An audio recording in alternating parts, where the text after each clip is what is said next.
Hello दोस्तों, क्या हाल है। तारीख 13 मार्च, दिन बुधवार, हिंदी तिथि चतुर्थी। और आइए बात करते हैं आज के मुख्य समाचार में देश भर की तमाम बड़ी खबरों पर नजर डालते हैं। देखिए, एक तो आज बुधवार और चतुर्थी का योग है और फाल्गुन मास के शुक्ल पक्ष की इस चतुर्थी पर भगवान श्री गणेश की पूजा करना बहुत ही शुभ और लाभदायक रहेगा। तो चलिए प्रभु श्री राम का नाम लेते हुए आज की खबरों का श्री गणेश करते हैं। देखिए, पहली अच्छी खबर, सरकार ने आधार कार्ड होल्डर्स को बड़ी खुशखबरी दी है और फ्री में आधार कार्ड अपडेट करने की तारीख बढ़ गई है। पहले इसकी लास्ट डेट 14 मार्च ही थी, लेकिन इसे बढ़ाकर सरकार ने 14 जून तक कर दिया है। यानी 14 जून तक अब आप अपने आधार कार्ड में कोई भी फ्री में अपडेट करवा सकते हैं। आपका नाम, पता, मोबाइल नंबर, एड्रेस वगैरह कुछ भी है ना। इसके लिए आप ऑनलाइन भी माय आधार कार्ड पोर्टल के जरिए अप्लाई कर सकते हैं। चलिए अगली खबर देखिए। जन औषधि केंद्र चलाने वालों के लिए सरकार ने खुशखबरी दी है, अब आसानी से मिल सकेगा कर्ज। दरअसल जन औषधि केंद्र संचालकों के लिए केंद्रीय स्वास्थ्य मंत्री मनसुख मांडविया ने क्रेडिट सहायता योजना लॉन्च की है और इस योजना के तहत जन औषधि केंद्र शुरू करने के लिए सस्ती दरों पर लोगों को लोन मिल सकेगा। अभी हमारे देश में जन औषधि केंद्रों की संख्या 11,000 है। सरकार साल 2026 तक इनको बढ़ाकर 25,000 करने का लक्ष्य रखे हैं। इन केंद्रों पर सस्ती दवाइयां मिलती हैं, राइट। चलिए अगली खबर देखिए। केंद्रीय मंत्री अनुराग ठाकुर ने देश भर में लॉन्च की कीर्ति स्कीम। आखिर ये स्कीम क्या है और इसका फायदा कैसे होगा, रजिस्ट्रेशन तक की जानकारी मैं आपको फटाफट से बता देता हूं। तो केंद्रीय खेल मंत्री अनुराग ठाकुर ने खेल परिषद 7 में कीर्ति स्कीम की लॉन्चिंग के दौरान बताया कि इस स्कीम के माध्यम से खिलाड़ियों को तराशने व निखारने में मदद मिलेगी। फिलहाल इसे देश के कुछ जिलों में लॉन्च किया गया। अगले कुछ ही महीनों में हर जिले में कीर्ति स्कीम लॉन्च होगी और इस स्कीम के जरिए athletics, boxing, football, hockey, kho kho, kabaddi समेत 20 तरह के खेलों को शामिल किया जाएगा। खिलाड़ियों को आगे बढ़ाने के लिए सरकार ने ये योजना लॉन्च की है। जल्दी इस योजना के लिए पोर्टल भी लॉन्च किया जाएगा जिससे ऑनलाइन रजिस्ट्रेशन कराया जा सकेगा। चलिए अगला अपडेट देखिए। गूगल ने निर्वाचन आयोग के साथ हाथ मिलाया। झूठी सूचना के प्रसार को रोकने के लिए गूगल और चुनाव आयोग दोनों मिलकर साथ में काम करेंगे इस बार होने वाले लोकसभा चुनाव में फेक न्यूज को रोकने के लिए। और खबर है, देश के प्रधानमंत्री नरेंद्र मोदी ने ब्रिटेन के प्रधानमंत्री ऋषि सुनक से फोन पर बातचीत की। कई रणनीतिक साझेदारी समझौतों पर चर्चा हुई। और वही देखिए, जम्मू कश्मीर को भी पीएम मोदी ने एक बड़ी सौगात दी है। जम्मू कटरा में रेल कोच रेस्टोरेंट व सांबा के गति शक्ति टर्मिनल का उद्घाटन भी किया। गृह मंत्रालय ने भी एक बड़ा फैसला लेते हुए जम्मू कश्मीर के नेशनल फ्रंट संगठन को गैर कानूनी संघ घोषित किया और इस पर 5 साल तक के लिए बैन लगा दिया है। चलिए खबर है, 24 लेखकों को साल 2023 का साहित्य अकादमी पुरस्कार दिया गया। नीलम गौड़ समेत 24 राइटर्स को ये अवार्ड दिए गए, जिनके नाम और लिस्ट भी आप देख सकते हैं। और बड़ी खबर देखिए, भारतीय स्टेट बैंक SBI ने इलेक्ट्रोल बॉन्ड का डेटा चुनाव आयोग को भेजा। इलेक्शन कमीशन अब इसे 15 मार्च तक वेबसाइट पर अपलोड करेगा। सुप्रीम कोर्ट ने इसके लिए लास्ट तारीख तय की थी, तो उस पर SBI ने डेटा सौंप दिया है। महंगाई दर पर एक आंकड़ा आ रहा। फरवरी महीने में रिटेल महंगाई मामूली घटकर 5.09% हुई। जनवरी में 5.10% थी। खाने पीने के सामान की कीमतों में बढ़ोतरी भी दर्ज हुई।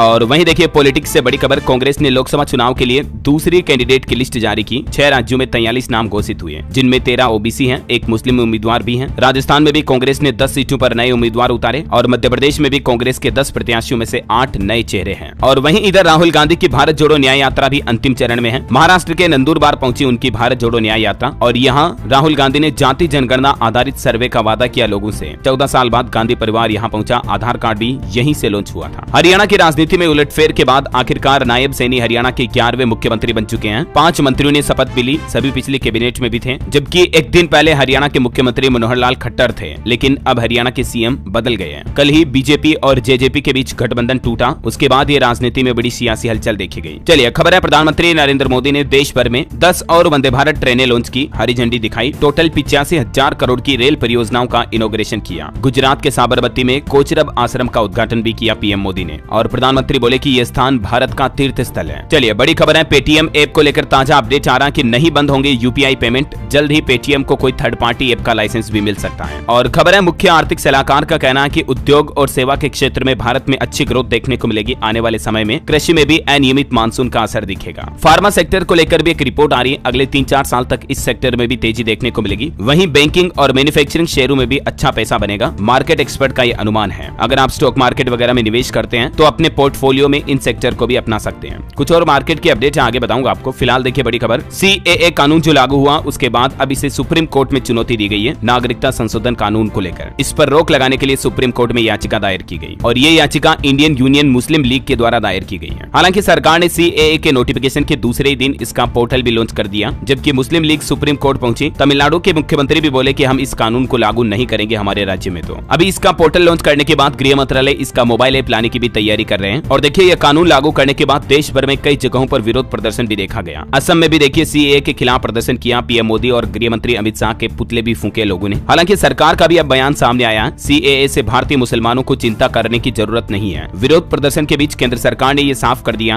गृह मंत्रालय बोला कि भारतीय मुसलमान इस कानून से डरे नहीं, उनकी नागरिकता पर कोई असर नहीं होगा। जैसे हिंदुओं को अधिकार मिले हैं वैसे ही मुस्लिमों को भी अधिकार मिलते रहेंगे, इसलिए भारतीय मुस्लिम भाई लोग परेशान ना हो, इससे नागरिकता पर कोई प्रभाव नहीं पड़ेगा और किसी से कोई डॉक्यूमेंट भी नहीं मांगा जाएगा। ये भी सरकार ने क्लेरिफाई कर दिया है। हालांकि फिर भी कई मुस्लिम नेता इसका विरोध कर रहे हैं और देखिए आप, अमर अब्दुल्ला ने भी तंज कसते हुए कहा कि सीएए लागू करके भाजपा ने मुस्लिमों को रमजान का तोहफा दिया है। असम राज्य में तो इसका सबसे बड़ा विरोध हो रहा है, यहाँ तो बड़े आंदोलन की भी तैयारी चल रही है। गुवाहाटी सील कर दी गई, 30 संगठन एकजुट है असम में, इन्हें रोकने के लिए अस्थायी जेल भी बनाई जा रही है। कई लोगों ने खुशियां भी मनाई इस कानून को लेकर। दिल्ली के 10,000 से ज्यादा पाकिस्तान और अफगान से आए हिंदू सिख शरणार्थियों में खुशी की लहर देखी गई, पटाखे फोड़े, उन्होंने तिरंगा भी लहराया। वहीं नई दिल्ली जामिया यूनिवर्सिटी में भी सीएए के खिलाफ छात्रों ने प्रदर्शन किया, पुलिस और पैरामिलिट्री भी तैनात की गई, ड्रोन से निगरानी की जा रही है। पूरे उत्तर प्रदेश में भी अलर्ट जारी करते हुए डीजीपी ने कहा कि अफवाह फैलाई तो सख्त कार्रवाई की जाएगी। तो ये दोस्तों सीएए कानून को लेकर लेटेस्ट अपडेट चल रहा, मैंने आपको बता दिया एक साथ सभी। चलिए आगे बढ़ते हैं खबरों में। देखिए ऑटो इंडस्ट्री से डेटा आ रहा कि पिछले महीने फरवरी में पैसेंजर व्हीकल्स की सेल्स में लगभग 11% की बढ़ोतरी दर्ज हुई, 4.25 लाख गाड़ियां बिकी। और निवेशकों के लिए बड़ी खबर देखिए, पॉपुलर व्हीकल्स एंड सर्विसेज का आईपीओ आज ओपन हुआ। 14 मार्च तक आप इसमें अप्लाई कर पाएंगे। मिनिमम इन्वेस्टमेंट 14,750 रहेगा और भी इस आईपीओ से जुड़ी कुछ तारीखें आप देख सकते हैं। वैसे स्टॉक मार्केट से एक और बड़ा अपडेट देखिए, पिछले 6 महीनों में 197% लगभग 200% तक उछला ये रेलवे का स्टॉक, क्योंकि इस कंपनी को इंडियन रेलवे से भी बड़ा ऑर्डर मिला है। ओरिएंटल रेल इंफ्रास्ट्रक्चर के स्टॉक ने निवेशकों को ये तगड़ा रिटर्न दिया है। और वहीं देखिए एक और बड़ी खबर, स्पाइस जेट कंपनी के 2 सीनियर अधिकारियों ने कंपनी छोड़ी, तो इस फैसले के बाद कंपनी के स्टॉक में 7% से ज्यादा की गिरावट देखी गई। चलिए खबर देखिए, राजस्थान के जैसलमेर पोखरण में दुनिया ने देखी भारत की शक्ति, तीनों सेनाओं ने युद्धाभ्यास किया। पीएम मोदी भी इस दौरान मौजूद थे। ये कुछ तस्वीरें देख सकते हैं आप तीनों सेनाओं के भारत युद्ध शक्ति युद्धाभ्यास की। और इस दौरान प्रधानमंत्री बोले कि ये 5वीं पीढ़ी के फाइटर विमान भारत में बनेंगे। अगर हमें विकसित होना है तो आत्मनिर्भर बनना होगा। पीएम बोले ये नए भारत का आह्वान है। हालांकि दोस्तों इस शक्ति प्रदर्शन के दौरान कल एक बड़ी दुर्घटना भी हो गई। जैसलमेर में तेजस फाइटर जेट क्रैश हो गया। पोखरण में भारत शक्ति युद्धाभ्यास में शामिल था। ये भी इंजन फेल होने की वजह से बड़ा हादसा हुआ। बहुत ही अच्छी गनीमत ये रही कि जो पायलट था वो हादसे से कुछ ही सेकंड पहले पैरासूट से नीचे जंप कर दिए, तो वो अभी सुरक्षित है, किसी की जान नहीं गई इस हादसे में। ये प्रभु श्री राम की कृपा रही। और वैसे दोस्तों राजस्थान सरकार ने एक और बड़ी घोषणा कर दी है। 60 से 80 साल तक के उम्र के वरिष्ठ नागरिकों को राजस्थान रोडवेज के किराए में 50% छूट मिलेगी। और इस संबंध में परिवहन उप सचिव सोहन लाल मीणा की तरफ से आदेश भी जारी हो चुके हैं। यानी बुजुर्गों को राजस्थान रोडवेज किराए में सीधी आधी छूट रहेगी, आधा किराया ही लगेगा। आज रात 12 बजे से ही ये छूट लागू हो चुकी है। राजस्थान रोडवेज परिवहन निगम की तरफ से आदेश भी जारी हुआ। चलिए अगली बड़ी खबर देखिए, इस बार जेलों के अंदर नहीं चलेगा राजनीतिक खेल। लोकसभा चुनाव से पहले कुछ नियमों को सख्त लागू कर दिया सरकार ने। कैदियों की शिफ्टिंग पर भी रोक लगा दी है। एक तो जेलों में मोबाइल फोन का इस्तेमाल पूर्ण तौर से प्रतिबंधित कर दिया गया है। साथ ही सभी जेलरों को भी निर्देश जारी किए गए हैं कि समय समय पर बैरकों की चेकिंग की जाए और जेलों में राजनीतिक संबंधित कोई भी चर्चा परिचर्चा नहीं होनी चाहिए। चलिए अगली खबर टेक्नोलॉजी से आ रही दोस्तों, व्हाट्सएप के अपडेट्स को लेकर देखिए। अब आप जितने चैट्स को चाहे पिन कर पाएंगे। अभी 3 से ज्यादा कॉन्टेक्ट्स पिन नहीं हो सकते, लेकिन जल्दी 3 से ज्यादा चैट को भी आप पिन कर पाएंगे। व्हाट्सएप के अगले अपडेट्स में आपको यह नया फीचर मिलेगा। चलिए खबर है, उत्तर प्रदेश में मंत्रियों के विभागों का बंटवारा हुआ। राजभर को मिला पंचायती राज मंत्री का दर्जा और दारा सिंह चौहान बनाए गए नए जेल मंत्री। यूपी की योगी कैबिनेट बैठक में हाल ही में शामिल किए गए मंत्रियों को उनका प्रभार सौंप दिया गया है। और खबर है दोस्तों, वन नेशन वन इलेक्शन की स्क्रिप्ट का परीक्षण किया गया। आने वाले महीनों में कई राज्यों में बड़ा उलटफेर हो सकता है। चुनाव में सरकार ये नया सिस्टम लागू कर सकती है। जम्मू कश्मीर में तो इसकी मांग भी की जा रही है। विधानसभा और लोकसभा चुनाव एक साथ कराने की मांग हुई। नेशनल कॉन्फ्रेंस बोली कि दोनों इलेक्शन अलग अलग हुए तो हमारी अर्थव्यवस्था बिगड़ जाएगी। चलिए सरकारी कर्मचारियों के लिए अगली बड़ी अच्छी खबर देखिए। झारखंड की चंपई सोरेन सरकार ने राज्य कर्मचारियों को होली का तोहफा दिया। महंगाई भत्ते में 4% बढ़ोतरी कर दी है। दरअसल झारखंड सरकार ने कैबिनेट बैठक की और इसमें टोटल 30 प्रस्तावों पर मुहर लगाएगी, जिसमें सबसे बड़ा फैसला ये लिया गया, झारखंड राज्य के सरकारी कर्मचारियों के महंगाई भत्ते में 4% की बढ़ोतरी हो चुकी है।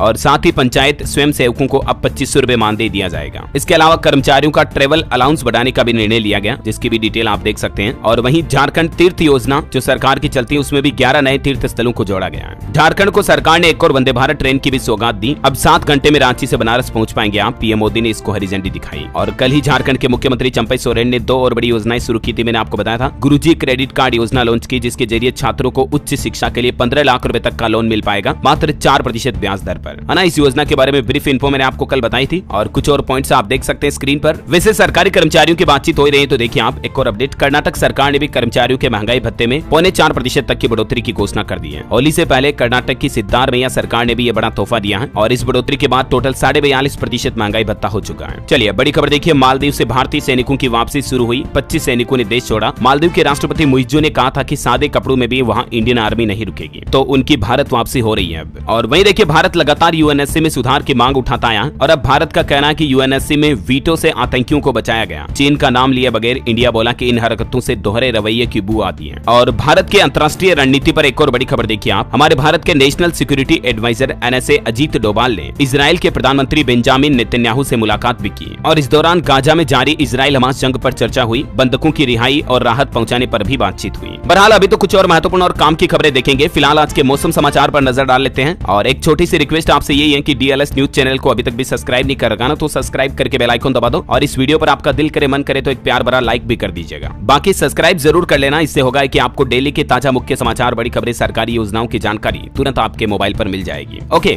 टाइम वेस्ट बिल्कुल भी नहीं करेंगे अपन, सीधे आगे बढ़ते खबरों में। देखिए आप, मौसम समाचार पर बड़ी खबर आ रही है। राजस्थान के 4 जिलों में बारिश का अलर्ट, आज से बदलेगा मौसम। गंगानगर हनुमानगढ़ को छोड़कर सभी शहरों में 30 डिग्री से ऊपर पारा पहुंचा, यानी कई राज्यों में गर्मी भी शुरू हो चुकी है। लेकिन इस बीच कुछ राज्य ऐसे भी हैं जहां बेमौसम बारिश की भी चेतावनी है। उत्तराखंड में भी देखिए केदारनाथ पैदल मार्ग को साफ करने का कार्य शुरू हुआ। 8 किलोमीटर पर 4 फीट बर्फ जमी हुई है तो इसको हटाया जा रहा है। पंजाब के भी 15 जिलों में आज बारिश का येलो अलर्ट है, तेज हवाओं के साथ बारिश की संभावना है। वो कौन कौन से जिले हैं जिनकी लिस्ट भी आप देख सकते हैं। और वहीं स्काईमेट वेदर की रिपोर्ट के मुताबिक अगले 24 घंटों के दौरान मौसम की संभावित गतिविधियां क्या रह सकती हैं, जिसकी जानकारी भी देख लीजिएगा। ओके, और चलिए मौसम के बाद सराफा बाजार पर नजर डालें तो देखिए आप, सोने के भाव 66,400 रुपए प्रति 10 ग्राम पर स्थिर रहा, जबकि चांदी 100 रुपए सस्ती हुई और अभी चांदी का रेट 75,500 रुपए प्रति किलोग्राम चल रहा है। सोने में निवेशकों के लिए भी एक अपडेट आ रहा है कि ETF के जरिए सोने में निवेश कर सकते हैं, क्योंकि पिछले 1 साल में ही सोने ने 17% तक का रिटर्न दिया है। एक गोल्ड ETF यूनिट का मतलब होता है 1 ग्राम सोना, जिसे आप डिजिटली तरीके से भी निवेश कर सकते हैं। इसके बारे में कुछ और चीजें आप देख सकते हैं स्क्रीन पर टेबल में। और सावरेन गोल्ड बॉन्ड स्कीम के जरिए भी आप डिजिटली सोना खरीद सकते हैं। जब भी ये स्कीम ओपन होती है तो मैं आपको अपडेट बताता हूँ, राइट। बाकी आजकल सोने में तेजी क्यों हो रही, इतना महंगा सोना क्यों हो रहा है, इसके पीछे 4 प्रमुख कारण हैं, जिनकी डिटेल भी आप देख सकते हैं। चलिए आगे बढ़े खबरों में। देखिए आप, दिल्ली एक्साइज घोटाले मामले में मनीष सिसोदिया की न्यायिक हिरासत 22 मार्च तक बढ़ाई गई। और खबर है बिहार की नीतीश सरकार का बड़ा फैसला,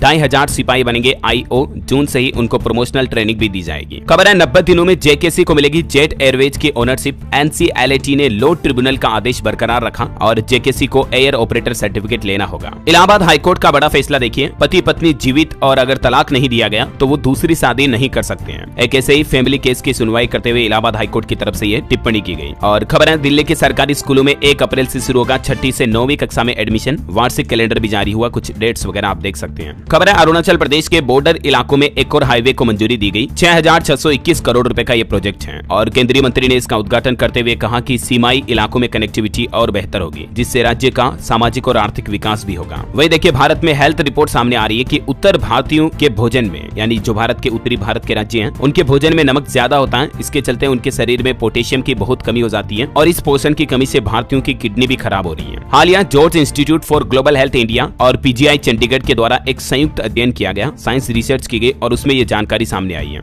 यहाँ तक कि इस रिसर्च को जनरल फ्रंटियर्स इन न्यूट्रिशन में भी प्रकाशित किया गया और इसलिए स्वस्थ जीवन के लिए पोषण युक्त आहार बहुत जरूरी है। और जो लोग नमक ज्यादा खाते हैं उनके लिए भी सलाह है कि नमक बहुत ज्यादा भी ना खाएं। चलिए अगला अपडेट देखिए, राशन कार्ड पर मिलेगी 18 रुपए के हिसाब से 3 किलो चीनी। खाद्यान्न वितरण 15 मार्च से शुरू होगा। उत्तर प्रदेश में इस बार अंत्योदय राशन कार्ड धारकों को प्रति कार्ड पर 14 किलो गेहूं, 14 किलो चावल व 7 किलो बाजरा का निःशुल्क वितरण किया जाएगा। और अंत्योदय कार्ड धारकों को जनवरी फरवरी मार्च 2024 के सापेक्ष 3 किलो चीनी प्रति कार्ड 18 रुपए प्रति किलो की दर से दी जाएगी, यूपी में, है ना। चलिए अगली बड़ी खबर देखिए, केंद्र सरकार का बड़ा ऐलान, हर साल 17 सितंबर को हैदराबाद मुक्ति दिवस के रूप में मनाया जाएगा। प्रधानमंत्री का कहना है कि हैदराबाद को आजाद कराने वाले शहीदों को याद करने और युवाओं के मन में देशभक्ति की लौ जगाने के लिए भारत सरकार ने यह फैसला किया है। वही सरकार का एक और बड़ा प्लान, 3 सेमीकंडक्टर प्लांट की नींव रखेंगे प्रधानमंत्री नरेंद्र मोदी। 1.25 लाख करोड़ रुपए की योजना राष्ट्र को समर्पित करेंगे। आज 13 मार्च को PM Modi India takes chips for विकसित भारत में सम्मिलित होंगे और इसी दौरान भारत के अलग अलग राज्यों में ये सेमीकंडक्टर प्लांट का उद्घाटन करेंगे। इस अवसर पर प्रधानमंत्री देश भर के युवाओं को संबोधित भी करेंगे और ये सेमीकंडक्टर प्लांट्स की सुविधाओं की आधारशिला कहां-कहां रखी जाएगी, कहां-कहां ये प्लांट्स खुलने वाले हैं, जिनकी कुछ डिटेल्स भी आप देख सकते हैं। चलिए खबर देखिए, मारुति कंपनी की गाड़ियों को मिलेगी रेलवे की रफ्तार, पीएम मोदी ने किया प्रोजेक्ट का उद्घाटन। दरअसल प्रधानमंत्री ने वीडियो कॉन्फ्रेंसिंग के जरिए पहला automobile in plant railway siding project का शुभारंभ किया है। गुजरात के हंसलपुर में ये मारुति सुजुकी प्लांट की शुरुआत की गई है। और वहीं देखिए, डेबिट क्रेडिट कार्ड को लेकर नया नियम पर अपडेट आ रहा है। सिर्फ आउटस्टैंडिंग ड्यू पर ही पेनल्टी लगेगी, खुद से कार्ड रिन्यू नहीं कर पाएंगे बैंक। भारतीय रिजर्व बैंक RBI की तरफ से डेबिट क्रेडिट कार्ड को लेकर नियमों में यह बदलाव किया गया है। अगर बैंक कार्ड को रिन्यू करवाना चाह रहा है तो पहले कस्टमर से परमिशन लेनी पड़ेगी। और इससे पहले भी हाल ही में आपको पता होगा, क्रेडिट कार्ड डेबिट कार्ड को लेकर RBI ने कंपनियों को निर्देश जारी किया था कि कंपनियों को अब ग्राहकों को मल्टीपल कार्ड नेटवर्क के ऑप्शन मुहैया कराने होंगे। यानी आप चाहेंगे जिस ऑपरेटर का कार्ड नेटवर्क यूज कर पाएंगे, जैसे visa, master card, American express express, रुपए वगैरह वगैरह, है ना। चलिए अगली खबर देखिए, सरकार की बड़ी घोषणा, इस राज्य में महिलाओं को हर साल अब 25 दिन का आकस्मिक अवकाश मिलेगा। और ये राहत दी है उड़ीसा राज्य सरकार के द्वारा। महिलाओं को बड़ी रियायत देते हुए सरकार ने ऐलान किया कि सरकारी विभागों में काम करने वाली महिला कर्मचारियों को अब 15 दिनों के अलावा 10 दिनों की अतिरिक्त आकस्मिक छुट्टी मिलेगी, यानी टोटल साल में 25 अवकाश मिलेंगे। और अगली खबर देखिए दोस्तों, राजस्थान के जैसे ही हरियाणा में भी सरकार ने घोषणा की है 1 लाख रुपए तक की वार्षिक आय वाले भी रोडवेज में फ्री सफर कर पाएंगे। हरियाणा अंत्योदय परिवार परिवहन योजना के तहत लोगों को ये छूट का फायदा मिलेगा। चलिए खबर देखिए, उत्तराखंड में एक नया आदेश जारी हुआ, चुनाव प्रचार सामग्री में सिंगल यूज प्लास्टिक का इस्तेमाल नहीं कर सकेंगे राजनीतिक कार्यकर्ता। साथ ही मतदान प्रतिशत बढ़ाने पर भी जोर दिया गया। मुख्य निर्वाचन अधिकारी की अध्यक्षता में बैठक हुई और इसमें ये कुछ बड़े फैसले लिए गए। वहीं उत्तराखंड के मुख्यमंत्री पुष्कर सिंह धामी ने हाउस ऑफ हिमालयाज की भी लॉन्चिंग की। ये एक ई कॉमर्स प्लेटफॉर्म है जो लॉन्च किया, इससे स्थानीय उत्पादों को पहचान मिलेगी और इस पोर्टल के जरिए उत्तराखंड के लोग बाग व्यापारी छोटे मोटे भी अपने प्रोडक्ट को ऑनलाइन बेच पाएंगे ई कॉमर्स प्लेटफॉर्म पर, है ना। उत्तराखंड सरकार ने एक और फैसला लिया, उपनल कर्मचारियों के लिए राहत भरी खबर देखिए, उन्होंने जो हाल ही में हड़ताल की थी उस अवधि का वेतन मानदेय नहीं काटा जाएगा। चलिए अगली खबर है, बड़ा ऐलान, मध्य प्रदेश के सभी मजदूरों को 1 अप्रैल से मिलेगी 25% ज्यादा मजदूरी। मध्य प्रदेश के मुख्यमंत्री डॉक्टर मोहन यादव की तरफ से इस संबंध में आदेश भी जारी हो चुका है और ये मजदूरी बढ़ने के बाद अकुशल अर्धकुशल श्रमिकों की वेतन कितनी हो गई, दिहाड़ी बढ़कर देख सकते हैं आप जानकारी, यानी अब प्राइवेट श्रमिकों को भी महंगाई भत्ता जोड़कर न्यूनतम वेतन दिया जाएगा, है ना। और कृषि श्रमिकों को भी अब हर महीने 7,660 रुपए मिलेंगे। एमपी सरकार की तरफ से ये अच्छा फैसला लिया। इसके बारे में डिटेल जानकारी मैंने आपको अभी एक दिन पहले भी बताई थी शायद, है ना। चलिए अगली खबर देखिए, मध्य प्रदेश में चौथी वंदे भारत एक्सप्रेस ट्रेन की भी शुरुआत की पीएम मोदी ने और बोले कि ये विकसित भारत की गारंटी है। आस्था ट्रेनों से 4.5 लाख श्रद्धालुओं ने रामलला के दर्शन भी किए। एमपी उज्जैन में अभी ऑटोमोबाइल मेला भी लग रहा है। देखिए उज्जैन में कार खरीदने पर 2.5 लाख रुपए तक की छूट मिल रही है और इसके लिए लोगों ने रजिस्ट्रेशन के लिए 1 किलोमीटर लंबी लाइन भी लगा दी। ये देख सकते हैं उज्जैन के आरटीओ की तस्वीरें भी। विक्रम व्यापार मेला लग रहा अभी है और इसमें गाड़ियों में छूट वगैरह मिल रही है। आप भी इन ऑफर का फायदा ले सकते हैं, हालांकि इसके लिए कुछ नियम और शर्तें हैं। चलिए अगली खबर देखिए दोस्तों, मध्य प्रदेश की एक घटना है, बच्चे के फेफड़े से निकाला चने की दाल का टुकड़ा। भोपाल के डॉक्टर्स ने ब्रोंकोस्कोपी से निकाला, फेफड़ा सड़ने लग गया था। और ऐसी घटनाओं और खबरों से हमें ये सीख लेनी चाहिए कि बच्चों को खाना खिलाते समय सावधान रहे। कई बच्चा मुंह से खाना निकलता है ना, तब कई बार उलझ जाता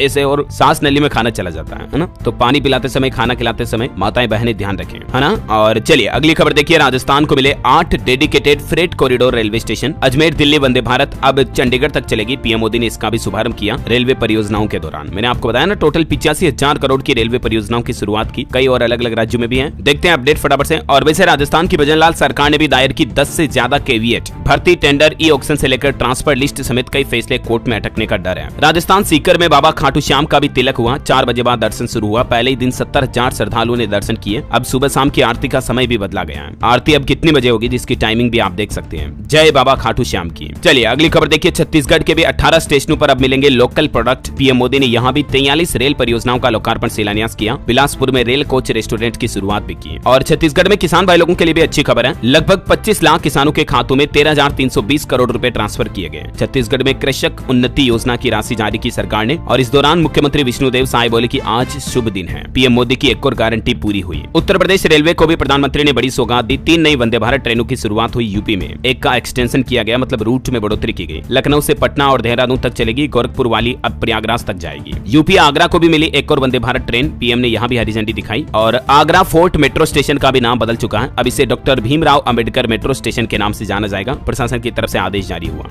वैसे यूपी के मुख्यमंत्री योगी आदित्यनाथ आज फर्रुखाबाद आएंगे। यहाँ 300 करोड़ की परियोजनाओं का लोकार्पण भी करेंगे और जनसभा को भी संबोधित करेंगे। वही देखिए, उत्तर प्रदेश में 15 जिलों में 25 जगहों पर शक्ति रसोई चलाई जाएगी। लखनऊ में मुख्यमंत्री योगी आदित्यनाथ ने 11,000 करोड़ की योजनाओं का शिलान्यास और लोकार्पण भी किया और इन शक्ति रसोई पर गरीबों को मुफ्त में खाना मिल सकेगा। चलिए अगली खबर है, बिहार में भी यात्रियों को अब स्टेशन पर मिलेगा सिल्क साड़ी। पीएम मोदी ने 1 नेशन 1 प्रोडक्ट के 2 स्टॉल का उद्घाटन किया। अब लोगों को बाजार नहीं जाना पड़ेगा, रेलवे स्टेशन से भी आप खरीदारी कर पाएंगे। खबर है, पंजाब विधानसभा में राज्य चुनाव कमीशन शोध बिल पास हुआ। मुख्यमंत्री भगवंत मान बाजवा ने एक दूसरे के भाषण पर सवाल भी उठाए। पंजाब में भी चंडीगढ़ अजमेर वंदे भारत ट्रेन 14 मार्च से शुरू हो जाएगी। आज पीएम मोदी से फ्लैग ऑफ करेंगे। 7 घंटे में तय होगा जयपुर तक का सफर। चलिए स्टूडेंट छात्र छात्राओं के लिए कुछ एजुकेशनल खबरें देख लेते हैं। देखिए यूपी में 69,000 शिक्षक भर्ती में बड़ी खबर आ रही है। हाईकोर्ट ने खारिज की ईडब्ल्यूएस आरक्षण की मांग वाली याचिका। और सेंट्रल बैंक ऑफ इंडिया में अप्रेंटिस के 3,000 पदों के लिए एप्लीकेशन डेट भी एक्सटेंड हुई, यानी बढ़ चुकी है तारीख। फॉर्म भरने की लास्ट डेट अब 27 मार्च तक अप्लाई कर पाएंगे। सरकारी नौकरी पर एक और अपडेट आ रहा है। उत्तर प्रदेश के 4 इंजीनियरिंग कॉलेजों में शिक्षक व कर्मियों के 636 पद सृजित किए गए, जल्द ही भर्ती शुरू होगी। हरियाणा में भी ग्रुप सी के 474 पदों पर भर्ती निकली हुई है। आवेदन 1 अप्रैल से शुरू होंगे, लास्ट डेट 1 मई रहेगी। और हिमाचल प्रदेश में देखिए हाईकोर्ट ने 2061 पदों पर होने वाली वन मित्र भर्ती के साक्षात्कार यानी कि इंटरव्यू पर रोक लगा दी है। सरकार से इसके लिए स्पष्टीकरण भी मांगा गया। चलिए अगली खबर है, यशस्वी जायसवाल को ICC player of the month award से सम्मानित किया गया। फरवरी में 2 दोहरे शतक लगाए। और मोबाइल फोन लॉन्चिंग पर भी खबर आ रही कि पोको X6 सीरीज का नया स्मार्टफोन X6 Neo आज लॉन्च होगा। इसमें 108 मेगापिक्सल कैमरा मिलेगा और 5000 mAh तक की बैटरी। अनुमानित प्राइस इसकी 16,000 रुपए तक रह सकती है। बिहार में भी देखिए अब पटना से 4 नई वंदे भारत ट्रेनें चलेगी, जिससे कई राज्यों की कनेक्टिविटी बढ़ेगी। और अंतर्राष्ट्रीय न्यूज से दुर्घटना की एक बड़ी खबर देखिए दोस्तों, रूस में कार्गो प्लेन क्रैश हो गया, जिसमें बैठे सभी 15 लोगों की मौत हो गई। टेक ऑफ के बाद इंजन में आग लगी। 2 महीने के अंदर अंदर रूस में दूसरा बड़ा हादसा हुआ है। वहीं सीएए कानून को लेकर भी एक खबर आ रही कि इसके विरोध में आज पश्चिम बंगाल के मुख्यमंत्री ममता बनर्जी भी रैली निकालेगी। असम में मोदी शाह के पुतले जलाए गए, ये अपडेट तो मैंने आपको बता ही दिए थे शुरुआत में। केरल में भी सीपीआईएम ने विरोध मार्च निकाला। और चलिए अंत में कुछ एस्ट्रोलॉजी के अपडेट देख लेते हैं। कल 14 मार्च से ही सूर्य के मीन राशि में प्रवेश के साथ ही खरमास शुरू हो जाएगा। और खरमास में कोई मांगलिक कार्य नहीं होते हैं, आपको पता होगा। 13 अप्रैल तक फिर कोई शुभ कार्य नहीं होंगे, जैसे गृह प्रवेश, विवाह, चुगल मुंडन संस्कार जैसे शुभ कार्य नहीं किए जाते खरमास में, है ना। और आज के राशिफल पर नजर डालें तो देखिए आप मिथुन राशि वालों के इनकम सोर्स बढ़ सकते हैं। कुंभ राशि वालों की नौकरी में तरक्की और ट्रांसफर के भी योग दिख रहे हैं। आज 13 मार्च को सिंह राशि के लोग नए काम की शुरुआत करें तो बेहतर रहेगा। वृश्चिक राशि के लोग अपने टारगेट पर ध्यान दें, लाभ मिलेगा। ओके, और आप मुझे कमेंट करके बताइए दोस्तों कि